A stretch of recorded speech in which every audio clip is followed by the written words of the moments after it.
Loyalty Films here with HeartBreakYoung. How you doing, bro? Man, I'm doing good. Okay, man. You had a mixtape called February 2016. You dropped actually this year in February 2016. How did the creative process go on there, and what do you feel like was your best song off of the mixtape? I would say my best song had to be Party Hard.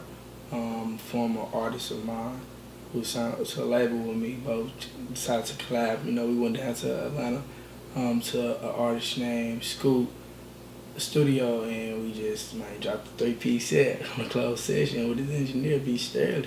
What kind of feedback did you get from the people after releasing it? The feedback was kind of low key. I got main support from family and friends. You know, the game in Memphis is kind of different. You really got to start from where you're from. You know what I'm saying? So we only dropped it on SoundCloud, and I expected it to go that way. So you from Memphis, man? What part of Memphis are you from? I'm from the East. Okay. I mess with deep in the East. Yeah. Describe your style and what makes you different from just other rappers, period. What my style is like a south north type style. I generate from all type of genre of music. Basically, you know, whatever you lay down, I'm rocking with it. I can take R&B to soul to hip hop and rock and roll. You know, Memphis has this deep root for music, and nowadays it's basically coming off of trap music, and that's what the city's known for. And I sort of degenerate from that and go into the R&B to the hip hop side still, to where it's kind of hard from what people are like, oh, he's from Memphis, but he don't talk about what the upcoming artists in Memphis talk about. Okay, so would you consider yourself more of an artist than a rapper, or? I consider myself always an artist. Nowadays anybody can be a rapper. Being an artist is actually getting into the studio and painting that picture, that vivid picture of pain and love and the rawest feeling and emotion that you can only feel. I mean, being a rapper, anybody can just spit a couple of bars and lines. How long have you been making music so far? I've been in the game for going on 10 years. I'm 19, touching 20, but you know, in the Louis we say 2 birds. Okay. So you've been basically rapping since the age of 10. Yeah, pretty much. All right. Just trying to figure out your vision. Where do you see yourself 5 years from now? 5 years from now, I would have to say we got to be sitting somewhere in Cali. You know, I got my own record label that I started with my brother and my baby brother, and we formed Problem Child label. Tay being my manager. Kind of crazy having a 19-year-old as a manager, but my brother being my manager and my baby brother being my vice president. We formed our own label, decided to do our own thing because, I mean, major labels, it's hard for them to sign you, but when you can put your city on your back and show them, look, we did this out of nothing, you know what I'm saying?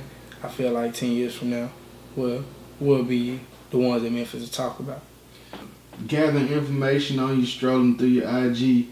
I see you back and forth from Memphis to St. Louis. What are your ties with St. Louis? St. Louis is second home. That's where the life of the problem child had to start.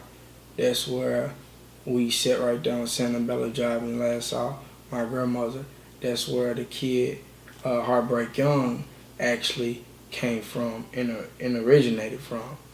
And that's where him and Cannon Sparks both connected, and they actually formed, you know, the life of the problem child and the setbacks. And it just takes you back and forth to 2 cities actually that have similarity traits. So that's a very strong connection right there. Okay, so that's another market for you outside of Memphis that you plan on building a stronghold in. Yeah. How has the progress been going this year, and what upcoming projects do you have? The project this year that we dropped, which was February 2016, was based on 2 people. It was based on a close friend of mine named Vic. His birthday was in February, and he didn't get to see 19. So that was kind of heartbreaking for me as well. And it also touched back to when I lost my grandma back in February of 2010. So with those two right there, just having a very strong connection right at the top of the year, I looked at Cash and I looked at AB and I was like, yo, look, we dropped in February 2016. And it was like, well, what was it? And, you know, we just dropped it. We went to the A, we just dropped. And it basically led to an upspring of me and Cash working all summer long in the studio and preparing for the projects that we had to drop this fall. And big tribulations, I mean, with Cash dropping several singles within the next few months and me getting ready to try to do shows and tours on the years to come in the upcoming months, it just feels great. Spoke on starting your own label. What's the name of the label? Problem Child Records. Problem Child Records is basically going to be a home label for anyone who is freely to join the team. You know, that's in Memphis. I mean, it's based off Memphis and it's a former home to St. Louis as well. Like I said, and it basically became a part of something that Nipsey Hussle ended up putting me on to, which was, man, going out and get your own. You know, he basically went through a stage, and he's a big mentor of mine too. He basically went through a stage in his life and his rap career to where major labels were always, you know, full of shit.